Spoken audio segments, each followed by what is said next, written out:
Assalamualaikum warahmatullahi wabarakatuh. Salam pembelajar buat teman-teman semua. Di video kali ini kita akan membahas masih soal SAS atau sumatif akhir semester 2 untuk kelas 4 mata pelajaran IPA, atau bisa juga disebut dengan PAT ya.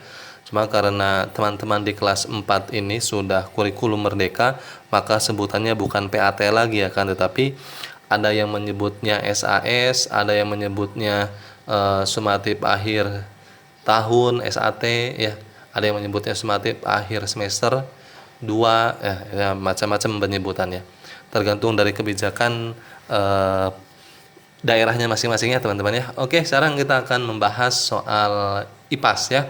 Bagi teman-teman semua yang belum menonton video pembahasan lainnya, matematik atau pelajaran yang lainnya, nanti silakan cek linknya ada di deskripsi teman-teman ya. Oke, sekarang kita langsung ke soal nomor 1. Jenis kebutuhan yang mutlak harus dipenuhi oleh setiap orang adalah kebutuhan titik-titik. Kebutuhan yang harus mutlak dipenuhi, kudu ya, kudu atau harus. Nah, itu kebutuhan apa? Jasmani itu kebutuhan badan ya, jasmani itu badan.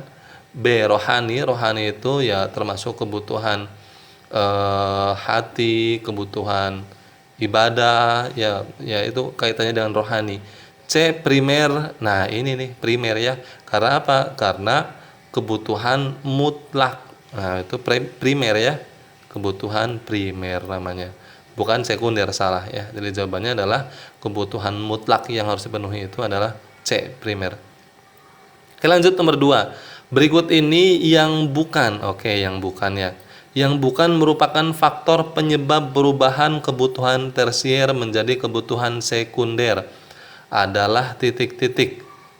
Nah, yang bukan faktor penyebab kebutuhan tersier berubah menjadi kebutuhan sekunder.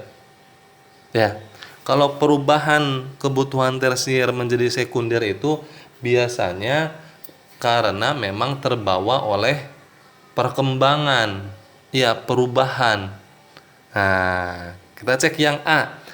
Taraf hidup masyarakat yang makin meningkat. Ini taraf hidup itu apakah karena perubahan dan perkembangan yang terjadi di sosial?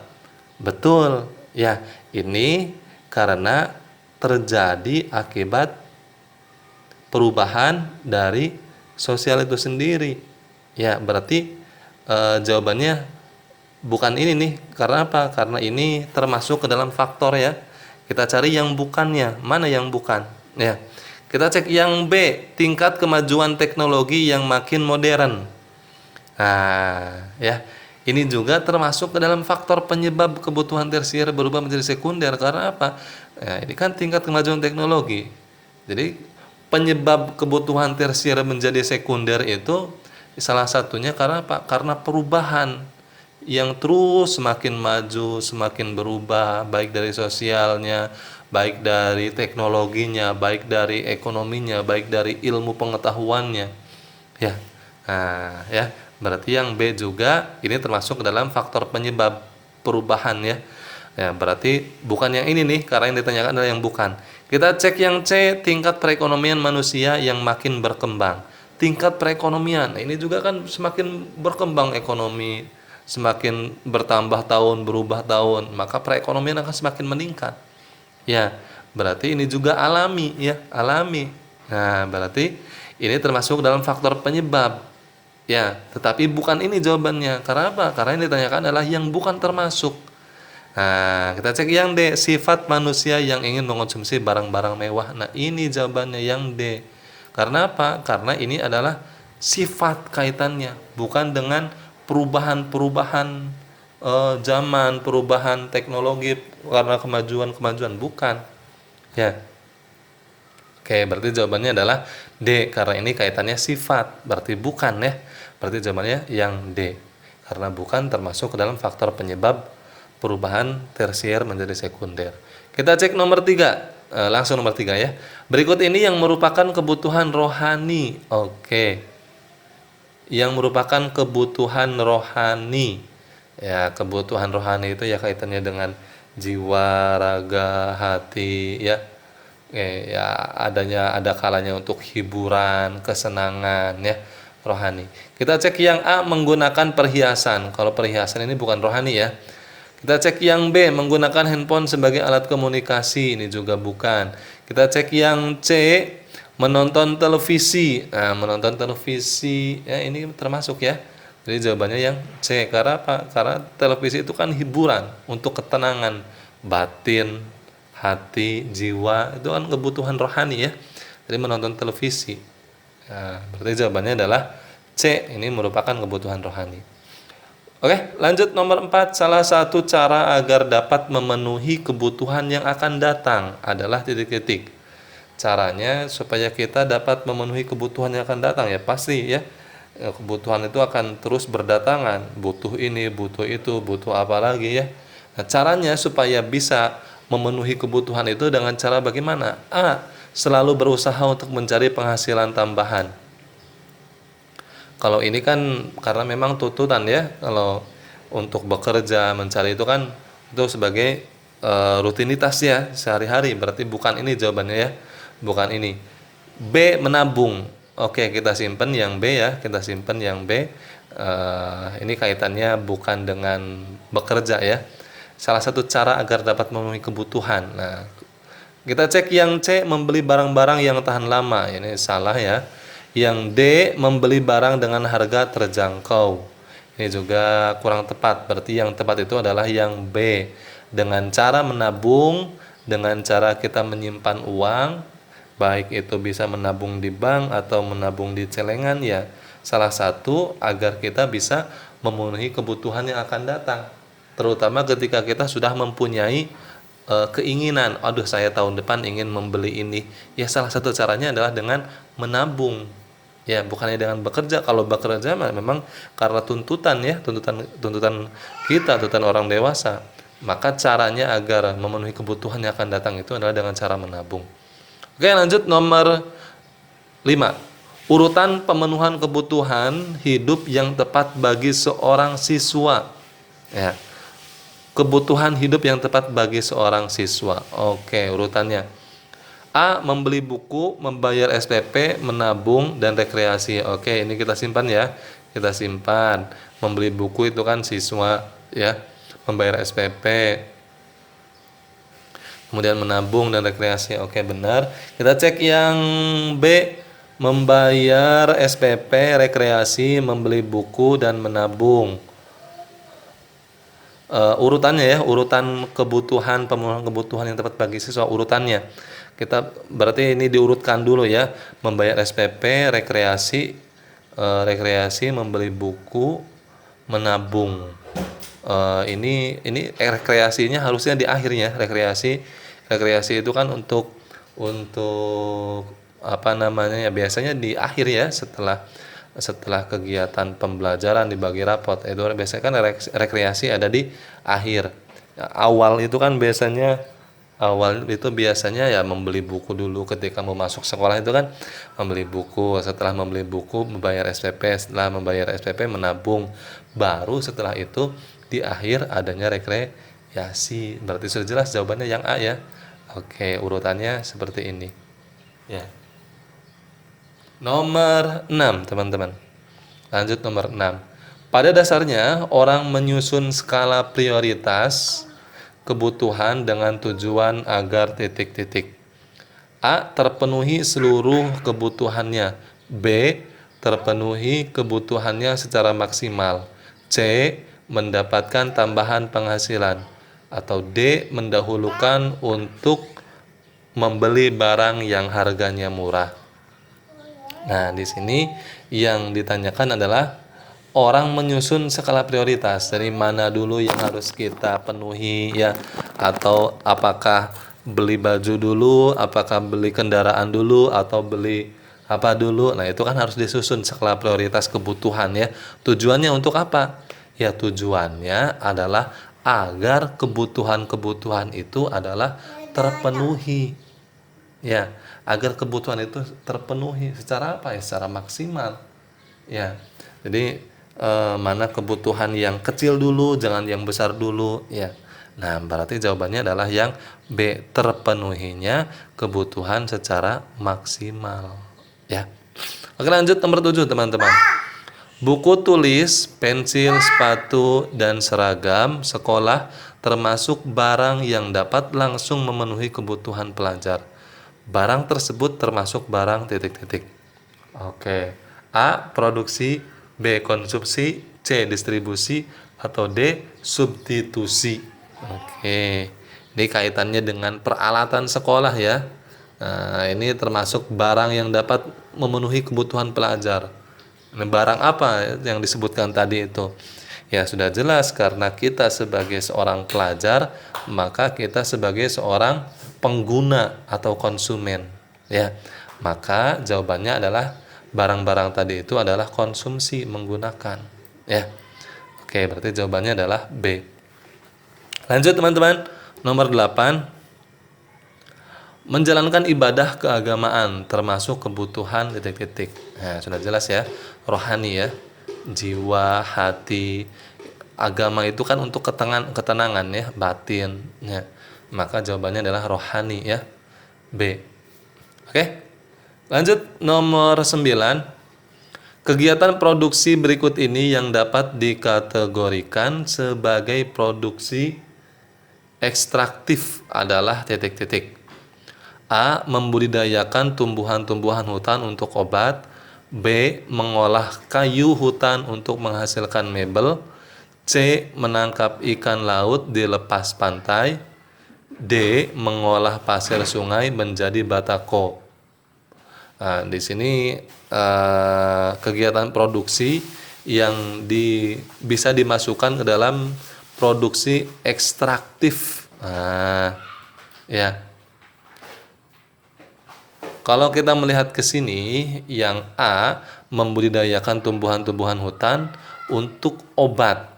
Nah, ini kan ada perubahan bentuk ya, ada perubahan bentuk ya, dari tumbuhan kemudian berubah menjadi obat. Nah, itu bukan produksi ekstraktif itu ya. Ya, jadi adanya perubahan itu bukan ke dalam produksi ekstraktif. Yang B juga sama, mengolah kayu hutan. Yang awalnya kayu kemudian dirubah menjadi mebel, menghasilkan mebel. Itu juga bukan termasuk dalam kebutuhan atau produksi ekstraktif, bukan. Ya. Yang C, menangkap ikan laut di lepas pantai. Nah, ini kan di sini tidak ada perubahan ya. Menangkap ikan laut di lepas pantai, berarti itu adalah produksi untuk sendiri ya, produksi untuk sendiri, bukan dirubah menjadi barang lain kemudian dijual atau ditawarkan kepada orang lain, bukan. Nah, menangkap ikan laut di lepas pantai ya, itu adalah termasuk ke dalam kategori produksi ekstraktif karena tidak dirubah ya, akan tetapi digunakan oleh sendiri. Kalau yang D, mengolah pasir sungai menjadi batako, ini juga sama ya, dari pasir berubah menjadi batako, itu kan ada perubahan yang kemudian nantinya dijual ya. Oke, berarti jawabannya adalah yang C, menangkap ikan laut di lepas pantai ya. Lanjut nomor 10. Alasan yang mendasari seseorang untuk memenuhi kebutuhan sekunder adalah titik-titik. A. Untuk menjamin kelangsungan hidupnya. B. Untuk mempermudah dalam menjalani kehidupannya. C. Untuk meningkatkan harga dirinya di masyarakat. Atau D. Agar hidupnya bisa dikatakan sejahtera. Nah, yang ditanyakan adalah alasan mendasar seorang memenuhi kebutuhan sekunder. Untuk apa kira-kira orang itu ingin memenuhi kebutuhan sekundernya? Ya, sudah jelas kaitannya kebutuhan sekunder ini agar hidupnya sejahtera. Ya, berarti jawabannya adalah iya D. Ya, jawabannya D. Oke, lanjut nomor 11. Setiap terpenuhi satu kebutuhan akan muncul kebutuhan yang lain sehingga dapat dikatakan bahwa A. Kebutuhan manusia jumlahnya terbatas. Jelas salah ya, karena apa? Kalau di sini kan terbatas, sedangkan dalam soalnya setelah ada kebutuhan satu, nanti pasti ada kebutuhan yang lain lagi muncul. Berarti yang A salah ya, karena terbatas di sini. B. Kebutuhan manusia jumlahnya tak terbatas. Oke, kita simpan. Ya. C. Manusia memang makhluk yang serakah. Betul sih, manusia itu makhluk yang serakah, tetapi kaitannya di sini bukan seperti itu ya, karena di sini kaitannya dengan kebutuhan. Ya, kalau kebutuhan itu kan beda ya. Bukan kaitannya dengan serakah kalau kebutuhan itu. Kalau serakah itu tidak butuh akan tetapi membeli, tidak butuh barang ini membeli, tidak butuh barang ini membeli, melihat barang yang mewah membeli. Nah, itu kan yang disebut dengan serakah. Kalau di sini kan kebutuhan satu sudah terpenuhi akan tetapi muncul lagi kebutuhan yang lain. Berarti bukan serakah itu mah ya. Yang D, manusia tidak mungkin mencapai kemakmuran. Ini juga bukan. Berarti sudah jelas jawabannya adalah yang B, kebutuhan manusia jumlahnya tak terbatas. Ya. Nomor 12 teman-teman, kesibukan manusia untuk mencari nafkah dalam berbagai bidang usaha menunjukkan bahwa manusia sedang titik-titik. A. Melakukan kegiatan untuk pemenuhan kebutuhannya. Oke, kita simpan. Di sini kan manusia itu sibuk mencari nafkah. Ya, dari berbagai bidang, ada yang di bidang pertanian, ada yang bidang usaha jualan, ya, ada yang di pekerja kantoran. Itu kan dalam rangka apa ya? Dalam rangka untuk memenuhi kebutuhannya. Ya, untuk membeli kebutuhan dapur, untuk membeli kebutuhan anaknya sekolah, itu kan dalam rangka memenuhi kebutuhan ya. Kita cek yang B, melakukan kegiatan untuk menumpuk kekayaan. Ini juga kalau yang B salah ya. Bukan untuk kekayaan ya, bukan untuk kekayaan. Bekerja itu bukan untuk menjadi kaya, akan tetapi agar kebutuhannya, keinginannya terpenuhi ya. Berarti yang B salah ya. Yang C, melakukan kegiatan dalam mengisi waktu luang. Nah, ini tidak termasuk ya. Bekerja itu bukan untuk mengisi waktu luang, akan tetapi sebuah tuntutan agar apa? Kebutuhannya terpenuhi ya. Berarti yang C salah. Yang D, melakukan kegiatan demi status sosial. Ini juga salah ya. Berarti sudah jelas yang benar itu adalah yang A. Manusia sibuk mencari nafkah, bekerja itu karena agar kebutuhannya terpenuhi atau pemenuhan kebutuhan ya. Lanjut nomor 13 teman-teman. Adik mendapat ranking 1 di kelas. Ayah lantas memberinya hadiah uang sebesar 100.000 rupiah. Uang tersebut berfungsi sebagai titik-titik. A. Alat pembayaran. B. Alat tukar-menukar. C. Alat satuan hitungan. Atau D. Alat pemindah kekayaan. Oke, di sini si adik ini rankingnya 1. Nah, kemudian si ayahnya memberi uang 100.000 rupiah. Nah, uang tersebut berfungsi sebagai apa? Nah, ya, karena di sini kaitannya bukan untuk kaitan permasalahan di sini bukan membeli ya, bukan membeli. Ini kan hanya sebatas ayah ngasih ya. Jadi tidak ada kegiatan tukar menukar barang ya atau pembelian, tidak ada. Berarti di sini kaitannya dengan alat pemindah kekayaan. Ya. Yang awalnya uang itu milik ayahnya kemudian dipindahkan kepada adik. Nah, ya, jadi jawabannya adalah D. Ya. Nomor 14, barang dan jasa yang diperlukan untuk memenuhi kebutuhan manusia diperoleh dengan pengorbanan. Maksud dari pernyataan di atas yang benar adalah titik-titik. A. Barang dan jasa diperoleh secara cuma-cuma. B. Barang dan jasa diperoleh dengan menukar benda yang disenangi. C. Barang dan jasa diperoleh setelah ditukar dengan sejumlah uang. Atau D. Barang dan jasa diperoleh dengan mengorbankan waktu, tenaga, dan pikiran. Di sini tadi barang dan jasa ini diperlukan untuk memenuhi kebutuhan manusia dengan pengorbanan.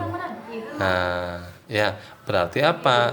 Barang dan jasa ini diperoleh dengan apa? Dengan waktu, tenaga, dan pikiran. Berarti jawabannya adalah D. Ya, jawabannya adalah D. Lanjut nomor 15. Kebutuhan manusia jumlahnya tidak terbatas sehingga yang perlu dilakukan oleh manusia agar dapat memenuhi kebutuhannya secara maksimal adalah dengan titik-titik. Tadi sudah dijelaskan di nomor berapa ya? Bisa dengan cara menabung atau membuat skala prioritas, urutan mana dulu yang harus dipenuhi, mana dulu yang harus diutamakan ya. Berarti jawabannya adalah yang D yang lebih tepat ya. Jawabannya adalah yang D. Kalau yang C menabung untuk memenuhi kebutuhan yang tidak terduga, ini kan yang tidak terduga. Sedangkan di sini kaitannya kebutuhan manusia tidak terbatas. Ya, jadi bukan tidak terduga, tidak terbatas. Ya, berarti jawabannya yang tepat itu adalah membuat skala prioritas kebutuhan. Ya, lanjut nomor 16. Garam, kerang, senjata, beras merupakan contoh barang yang dipakai sebagai perantara dalam tukar-menukar sehingga berfungsi sebagai uang. Barang-barang tersebut sering disebut dengan istilah titik-titik. Nah, ini kan ada di sebagian wilayah yang dimana jual beli itu bukan menggunakan uang, akan tetapi dengan barang. Contoh, ketika kita membutuhkan beras, ya, kemudian kita punya cabai nih, kita tukar cabai tersebut dengan beras. Nah, jadi alat penukaran ini ya berfungsi sama sebagai seperti uang ya. Berarti barang-barang tersebut disebut dengan apa? Ya uang barang. Ya, uangnya ini berupa barang, ya berupa garam, berupa kerang, atau berupa beras atau berupa cabai ya. Jadi uangnya ini bukan berupa uang logam atau bukan berupa uang kertas, akan tetapi berupa uang barang yang akan ditukar dengan barang lain ya. Jawabannya C. Nomor 17, dalam kehidupan sehari-hari sering kita jumpai adanya transaksi dengan cara barter. Nah, tadi barter itu adalah tukar menukar barang ya. Transaksi barter dilakukan dengan cara titik-titik. A. Tukar menukar barang dengan barang. Nah, ini sudah jelas, berarti jawabannya adalah yang A ya. Tukar menukar barang dengan barang ya.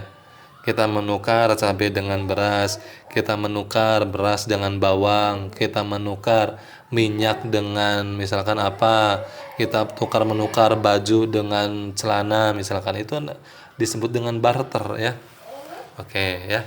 Kita lanjut nomor 18. Syarat utama terjadinya barter adalah titik-titik. Nah, syarat utama terjadinya tukar menukar barang itu apa? A. Memiliki barang yang sama. Buat apa ya? Sudah memiliki barang yang sama ditukar ya, itu mah jelas tidak ada keuntungannya ya. Tukar menukar atau barter itu adalah menukar barang yang berbeda ya. B. Mempunyai keinginan yang sama. Ini juga ini salah ya. Ya keinginannya pasti beda lah. Ketika kita ingin menukar beras, pasti kita dengan benda lain atau barang lain ya jelas akan beda keinginannya. Orang yang akan kita tukar itu berarti dia butuhnya apa? Kita butuh beras. Orang lain butuhnya apa? Misalkan butuhnya ya tadi cabai ya, kita harus punya cabainya. Nanti orang lain harus punya berasnya. Nah, seperti itu ya. Oke, lanjut teman-teman. Berarti jawabannya apa ini? Jawabannya berarti yang C ya, masing-masing memiliki jenis barang berbeda. Nah, berarti jawabannya adalah yang C. Masing-masing memiliki jenis barang yang berbeda sesuai dengan keinginan yang ada. Ya, kalau yang A, yang B, kemudian yang D salah ya. Oke, lanjut nomor 19, teman-teman. Berikut merupakan kesulitan yang dihadapi saat melakukan sistem barter. Kesulitannya. Nah, kira-kira kesulitannya apa? A. Harus menetapkan harga barang yang akan ditukarkan. Sebetulnya sih bukan harga ya, akan tapi lebih ke banyaknya. Ya, bukan tentang harganya, akan tapi ke banyaknya. Ya, banyaknya disetujui sekian ya, terjadilah tukar menukar atau barter. Berarti yang A salah ya. Yang B, harus membawa barang yang akan diperlukan ke pasar. Ya betul. Ya, harus membawa barang yang akan dipertukarkan ke pasar, ditukar. Ya, kita mau membeli baju nih. Kita punya barangnya apa untuk membeli baju tersebut? Ya harus dibawa barang yang akan kita tukarkan dengan baju tersebut. Nah, berarti jawabannya adalah yang B, yang merupakan kesulitan yang dihadapi saat melakukan sistem barter. Ya. Oke, lanjut teman-teman. Nomor 20. Nilai nominal uang adalah titik-titik. Nilai nominal uang. A. Nilai yang terkandung di dalam uang. B. Nilai bahan untuk membuat uang. C. Angka yang tertera di permukaan uang. Atau D. Nilai yang didapat dari uang tersebut. Nominal ya, nilai. Ya, nilai itu ya berarti kaitannya dengan apa? Ya kaitannya dengan angka yang tertera di dalam uang tersebut. Ya. Nilai nominal 10.000 ya, itu kan berarti kita mengetahui 10.000 itu dari mana? Dari uang tersebut yang ada tulisannya angka 10.000. Nah, berarti jawabannya adalah C ya. Karena tertera di dalam permukaan atau dalam kertas uang tersebut atau dalam uang logam tersebut. Nah, itu yang disebut dengan nilai nominal uang ya. 21 teman-teman. Kegiatan konsumsi yang dilakukan oleh seorang pengusaha adalah titik-titik. Nah, konsumsi yang dilakukan oleh seorang pengusaha. Kita mempunyai usaha pabrik apa misalkan ya, pabrik sepatu atau pabrik baju ya. Atau usaha membuat baju, maka kita sebagai pengusaha ini kegiatan konsumsinya apa? Ya jelas membeli bahan untuk membuat baju tersebut. Nah, itu kan berupa konsumsi ya. Nah, berarti jawabannya apa? Membeli bahan mentah untuk proses produksi. Nah, ini kegiatan mengkonsumsi seorang pengusaha. Jadi beli bahan mentahnya. Ya. Sendal, misalkan kita mempunyai pabrik sendal. Ya, kita membeli bahan untuk membuat sendalnya. Ya. Kita ini misalkan seorang pengusaha tahu, maka kita apa? Kita mengkonsumsi apa? Mengkonsumsi atau membeli kedelainya dalam rangka untuk kita membuat tahu. Nah, ya. Jadi jawabannya seorang pengusaha itu adalah mengkonsumsi bahan mentahnya. Ya, B jawabannya. 22. Ibu Raina atau Ibu Rania adalah pengusaha catering yang menyediakan makanan siang untuk karyawan pabrik kertas. Layanan Ibu Rania kepada pabrik kertas tersebut termasuk distribusi titik-titik. Nah, A tidak langsung, B langsung, C semi langsung, D campuran. Nah, ini sudah jelas ya. Di sini kaitannya Ibu Rania ini pengusaha catering yang kemudian selalu menyiapkan makanan siang buat pabrik kertas. Perhatikan ini ada interaksi langsung ya. Tidak ada orang ketiga atau tidak ada siapa ya. Berarti ini langsung distribusi langsung. Oke ya. Berarti jawabannya adalah yang B, distribusi langsung. Ya. Nomor 23 teman-teman. Pendapatan mempengaruhi atau memengaruhi pola konsumsi seseorang. Orang yang berpendapatan tinggi cenderung titik-titik.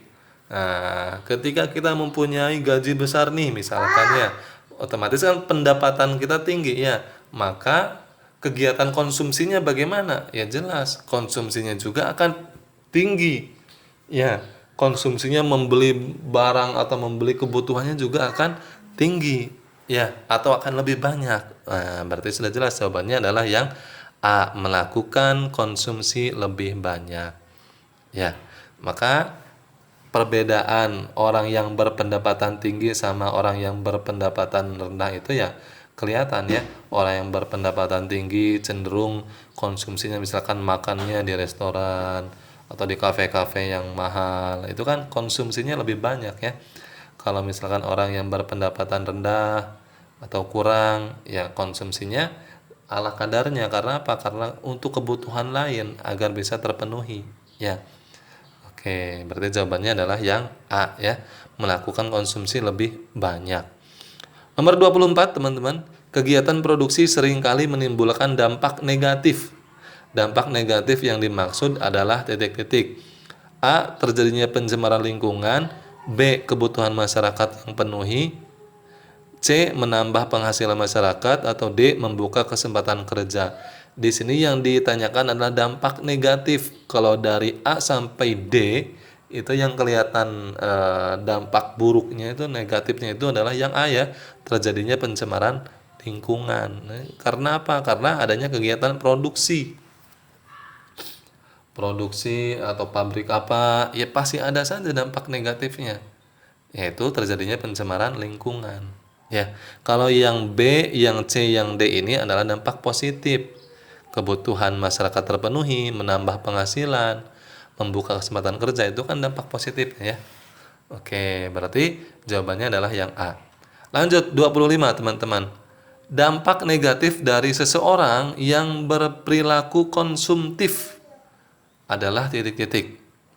Nah, berperilaku konsumtif. Jadi orang ini dia berpikirnya apa? Berpikirnya ya dia ingin menjadi seorang pengguna terus. Ya, ingin menjadi seorang pengguna terus. Kita cek yang A, harus berusaha mencari penghasilan yang sebesar-besarnya. B. Kesempatan untuk berbelanja akan berkurang. C. Tidak berpikir untuk kebutuhan di masa depan. D. Sulit untuk memenuhi kebutuhan. Ini semua dampak negatif ya. Kalau kita lihat cek satu persatu tadi negatif semua ya. Di sini yang ditanyakan dampak negatif seorang yang berperilaku konsumtif. Yang lebih tepat itu adalah yang C. Tidak berpikir untuk kebutuhan di masa depan. Karena apa? Dia berperilakunya konsumtif terus. Ingin mengonsumsi ini, ingin menggunakan ini, ingin menggunakan apa lagi. Dia tidak berpikir jangka panjangnya, ke depannya, bahwa pasti ada yang akan digunakan lagi, yang akan dibeli lagi, akan ada kebutuhan lagi. Nah, dampak negatifnya itu dia tidak berpikir untuk kebutuhan di masa depan atau di hari besoknya ya. C jawabannya. C. 26 teman-teman. Kaidah atau aturan yang mengandung nilai tertentu yang harus dipatuhi oleh warga masyarakat di dalam berbuat dan bertingkah laku agar masyarakat tertib, aman, dan teratur disebut titik-titik. A. Adat istiadat. B. Nilai. C. Norma. Atau D. Hukum. Aturan di sini ya. Aturan atau kaidah. Ini aturan atau kaidah yang mengandung nilai itu ya kaitannya dengan apa? Kaitannya dengan norma. Jadi jawabannya adalah C. Norma. 27 teman-teman. Salah satu unsur dari norma kesopanan yang berlaku dalam masyarakat adalah titik-titik. Oke, norma kesopanan itu kaitannya dengan adab, kaitannya dengan tata krama, ya. Nah, berarti apa jawabannya? Sudah jelas, jawabannya adalah tata krama dan etika pergaulan. Karena apa? Di sini yang ditanyakan adalah norma kesopanan. Ya. Ya, norma kesopanan itu kaitannya dengan adab, tata krama, akhlak, ya. Oke, lanjut nomor 28. Dipenjara dan didenda merupakan itu lagu ya. Dipenjara dan didenda merupakan beberapa bentuk hukuman bagi orang yang melanggar norma apa? Ya jelas ya, norma hukum. Oke ya. Jadi jawabannya adalah yang A. Kalau orang yang melanggar norma kesopanan ya bukan di penjara ya, ya hanya dinasehatin ya, diberi apa namanya arahan, itu yang melanggar kesopanan ya. Yang melanggar agama itu bukan di penjara, akan tetapi nanti diberi hukumannya ya, hukumannya di akhirat ya. Oke, lanjut nomor 29 teman-teman. Kebiasaan yang mencerminkan ketaatan pada Tuhan di lingkungan adalah titik-titik. Kebiasaan yang mencerminkan bahwa seorang itu taat kepada Tuhan di lingkungan ya, di lingkungan ya. Kita cek yang A, selalu belajar demi cita-cita. B, selalu berdoa bila mau mengerjakan sesuatu. C, terus bekerja tanpa istirahat. D. Selalu diam waktu berdoa tanpa bergerak. Ini kaitannya dengan ketaatan pada Tuhan di lingkungan, ya. Berarti kalau kita cek yang ada kaitannya dengan ketaatan kepada Tuhan itu antara yang B selalu berdoa, ya, kemudian juga yang D selalu diam waktu berdoa. Akan tetapi yang kaitannya dengan mencerminkan ketaatan kepada Tuhan di lingkungan itu yang lebih tepat yang mana? Yang B. Kenapa? Karena di sini ada kaitannya dengan kehidupan sehari-hari. Apa? Yaitu mengerjakan sesuatu. Ya, ketika mau bekerja berdoa, ketika mau sekolah belajar berdoa, ketika mau makan berdoa, ketika mau bepergian berdoa. Maka ini ada kaitannya di lingkungan. Ya, kalau yang D selalu diam waktu berdoa tanpa bergerak. Ini kan kegiatannya hanya berdoa saja, bukan kegiatan yang lainnya. Nah, berarti jawaban yang lebih tepat itu adalah yang B. Ya. Lanjut nomor 30, teman-teman. Pernyataan berikut ini yang merupakan pengertian dari norma kesusilaan adalah titik-titik. A. Peraturan hidup yang berasal dari Tuhan yang berisi perintah dan larangan. B. Peraturan hidup yang timbul dari pergaulan segolongan manusia. C. Peraturan hidup yang timbul dari hati nurani manusia. D. Ketentuan yang dibuat oleh negara. Kesusilaan. Norma kesusilaan. Ini kaitannya dengan apa? Dengan aturan-aturan yang timbul karena keinginan manusia. Ya, keinginan manusia atau hati nurani manusia. Berarti jawaban yang tepat itu adalah yang C. Oke, ya. Lanjut nomor 31, teman-teman. Sanksi positif dari perwujudan ketaatan terhadap norma agama adalah titik-titik. Nah, ya, sanksi positif. Sanksi positif itu berarti balasan untuk orang yang taat terhadap agama. Ya.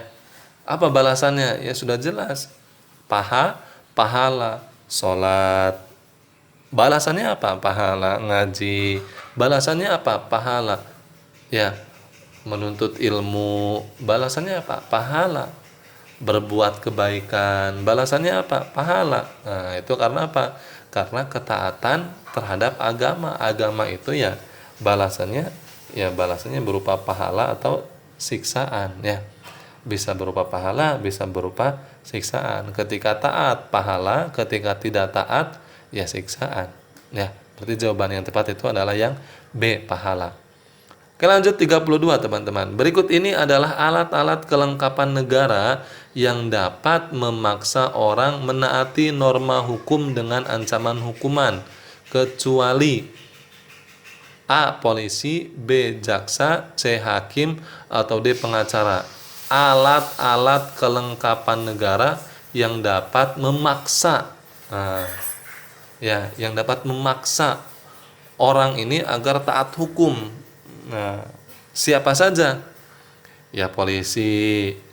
Ya, adanya polisi ini ya untuk memaksa orang agar taat kepada hukum.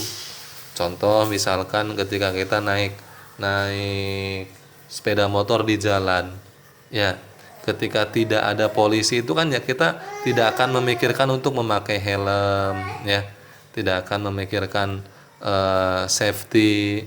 Nah, akan tetapi ketika kita melihat di depan ada polisi, kita sedang naik berkendara motor, ya pasti kita ini memaksa untuk apa? Memaksa untuk memakai helm. Nah, berarti benar ya, kalau polisi ini adalah alat kelengkapan negara untuk memaksa orang agar taat terhadap hukum, ya. Yang B, jaksa juga benar, ya. Yang C, hakim juga benar. Nah, kemudian yang D, pengacara. Nah, ini jawabannya.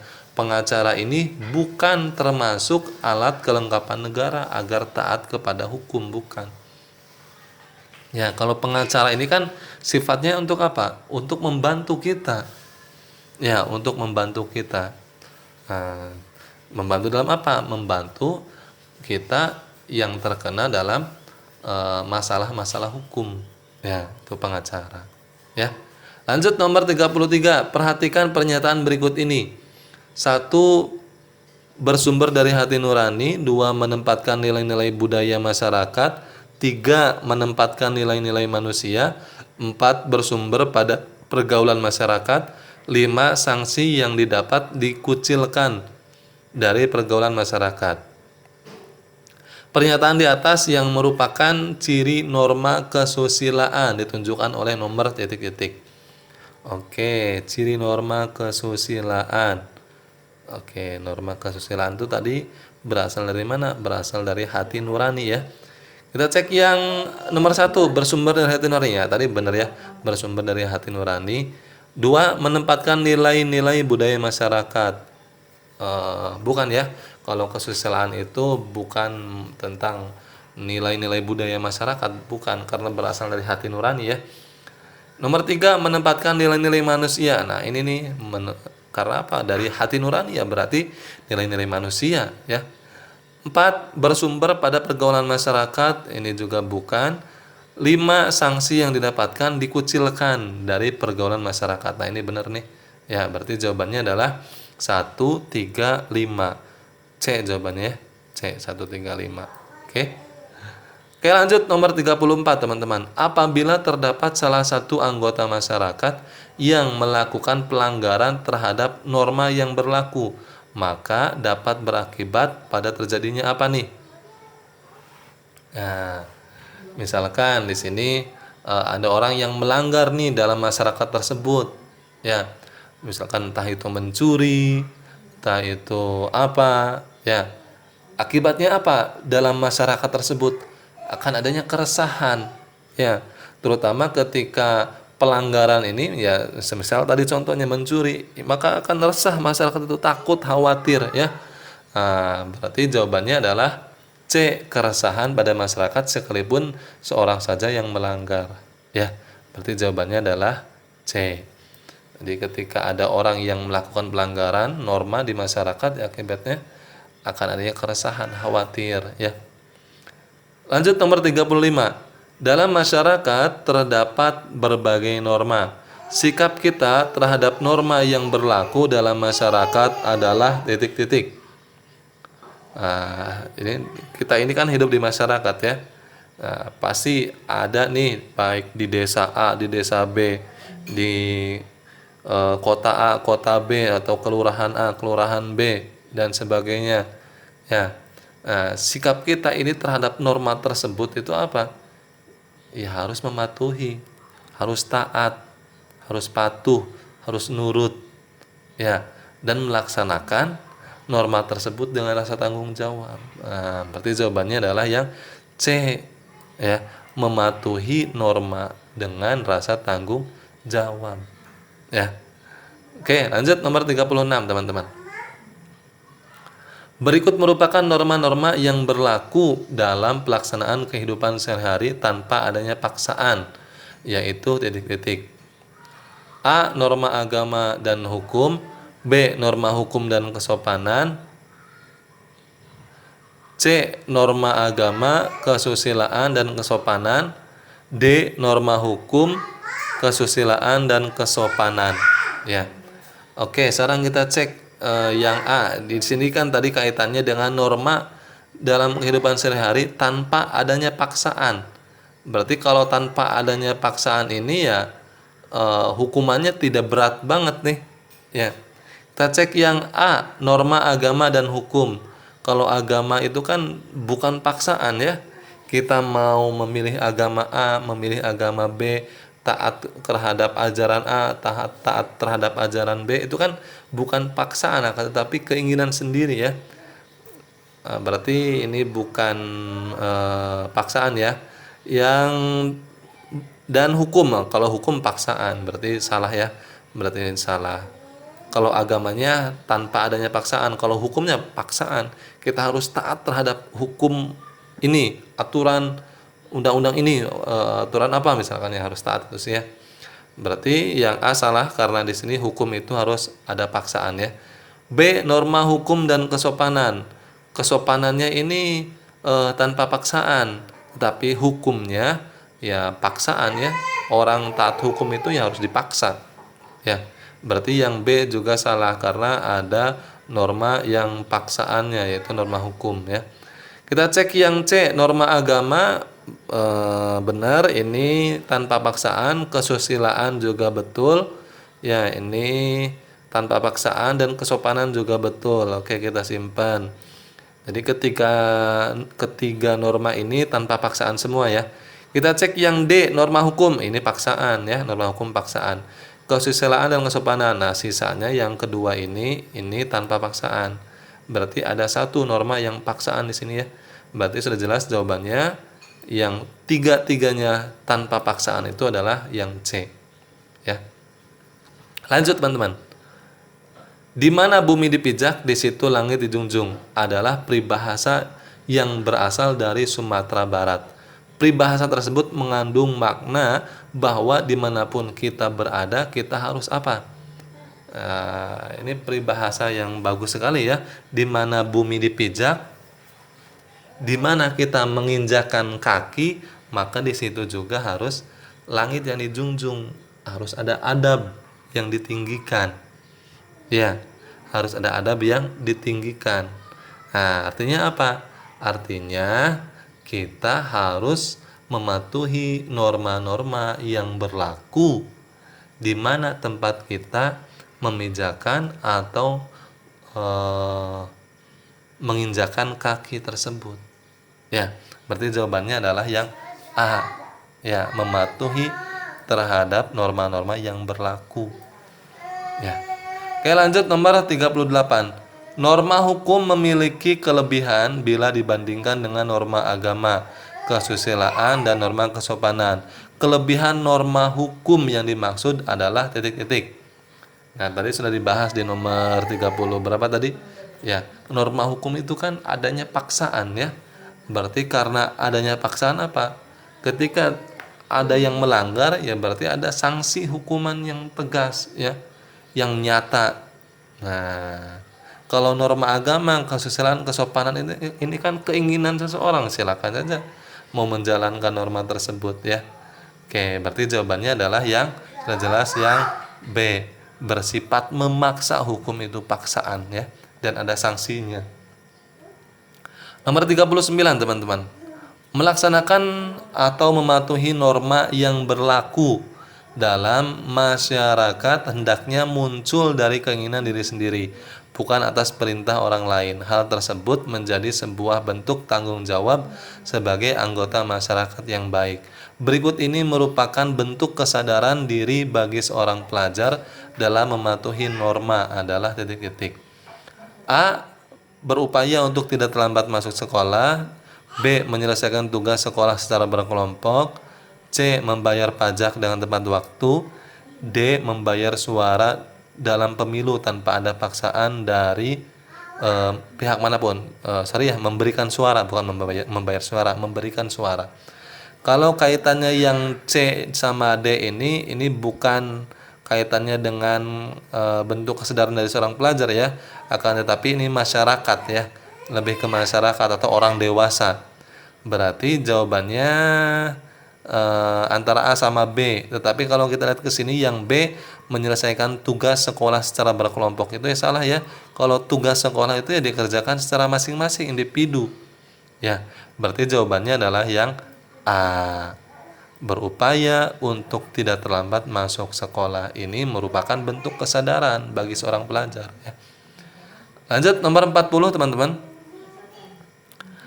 Kedudukan antara norma agama, kesusilaan, kesopanan, dan norma hukum adalah titik-titik.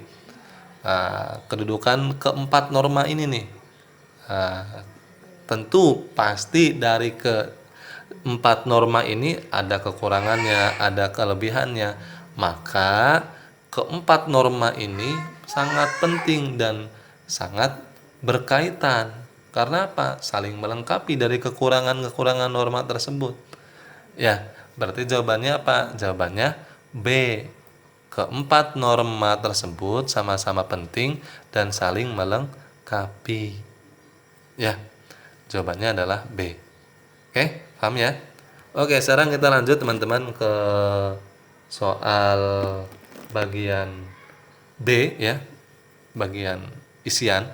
Nomor 1 teman-teman. Munculnya rasa bahagia karena bisa membantu orang lain yang membutuhkan merupakan bukti bahwa kita telah memenuhi kebutuhan apa nih?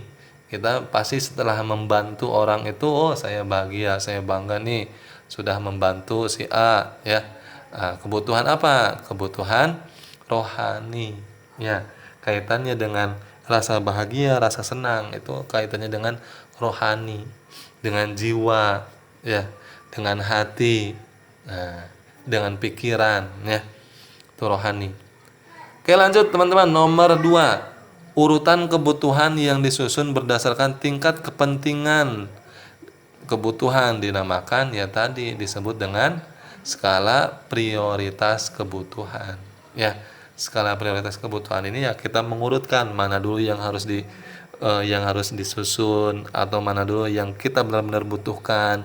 Baru kita nomor 2 kebutuhannya apa, setelah itu kebutuhannya apa. Nah itu yang disebut dengan skala prioritas, mengurutkan mana yang harus diurutkan terlebih dahulu, kebutuhan yang paling penting dulu ya. Nomor 3, uang yang dikeluarkan oleh pemerintah atau bank sirkulasi sebagai alat pembayaran yang sah disebut uang kartal ya, uang kartal. Oke, lanjut nomor 4. Selembar uang ribuan terdapat tulisan angka 5.000. Angka tersebut merupakan nilai apa? Ya, nilai nominal ya. Dalam uang tersebut ada tulisan di atas atau di bawahnya 5.000, yaitu menunjukkan bahwa nominal ya, nominal. Ya. Oke, lanjut nomor 5. Kegiatan produksi yang hasilnya tidak berwujud nyata namun manfaatnya dapat dirasakan adalah titik-titik. Apa nih? Ada kan orang yang melakukan produksi akan tetapi wujudnya ini tidak nyata, akan tetapi dirasakan. Nah, manfaatnya dirasakan ya. Apa itu? Jasa. Ya. Contoh guru. Itu kan dalam rangka kegiatan produksi ilmu. Ya. Tidak dirasakan akan tetapi manfaatnya ada. Ya. Tidak terlihat ilmunya sih seperti apa, akan tetapi dapat dirasakan manfaatnya. Ya, oke, itu yang disebut dengan kegiatan produksi jasa. Oke, nomor 6, orang atau lembaga yang melakukan pembelian barang dari luar negeri untuk dijual kembali di dalam negeri disebut titik-titik. Nah, disebut importir. Ya, impor, dari kata impor. Impor itu kan dari luar negeri dikirim ke dalam negeri, itu kan impor. Kalau kegiatan melakukan pembelian barangnya kemudian dijual kembali di dalam negeri, ya itu namanya importir ya. Oke, lanjut nomor 7 teman-teman. Menaati norma-norma yang berlaku merupakan titik-titik. Nah, jawabannya adalah kewajiban ya. Ya wajib kita taat atau patuh ya terhadap norma atau aturan-aturan yang berlaku, ya kewajiban kita. Nomor 8, norma hukum adalah peraturan yang dibuat oleh negara dan tercantum secara jelas di dalam titik-titik undang-undang ya. Jawabannya Undang-Undang Dasar 1945 pasal 1 ayat 3 ya. Ini norma hukum.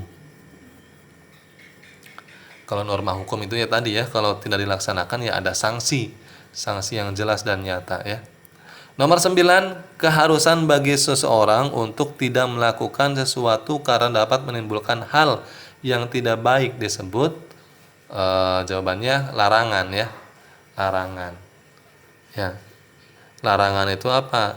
Ya kita harus menjauhi atau harus tidak melakukan hal yang tidak baik tersebut. Ya, larangan. Lanjut nomor 10, bagi tamu yang menginap 1 kali 24 jam wajib melapor kepada ketua RT setempat. Pernyataan di atas merupakan contoh bentuk titik-titik. Contoh bentuk norma kesopanan ya. Jadi jawabannya adalah norma kesopanan. Oke ya. Ini tentang soal IPAS ya bagian B. Kita lanjut ke bagian C-nya. Nah, ini bagian C-nya, bagian isiannya teman-teman ya, esai ya. Mengapa kebutuhan manusia dikatakan jumlahnya tidak terbatas? Jelaskan. Nah, jadi kebutuhan manusia itu kan tadi di ABC juga, di isian juga ada ya, itu tidak terbatas. Itu kenapa? Ya, karena kebutuhan setiap orang itu berbeda disebabkan oleh beberapa faktor tertentu tergantung individu masing-masing. Nah, ini alasannya ya. Oke, paham teman-teman ya. Jadi kebutuhan tidak terbatas itu ya karena berbeda-beda kebutuhannya ya. Oke, nomor 2, mengapa kesehatan termasuk dalam kebutuhan primer atau kebutuhan yang memang penting ya. Kebutuhan primer itu penting ya. Kenapa kesehatan penting?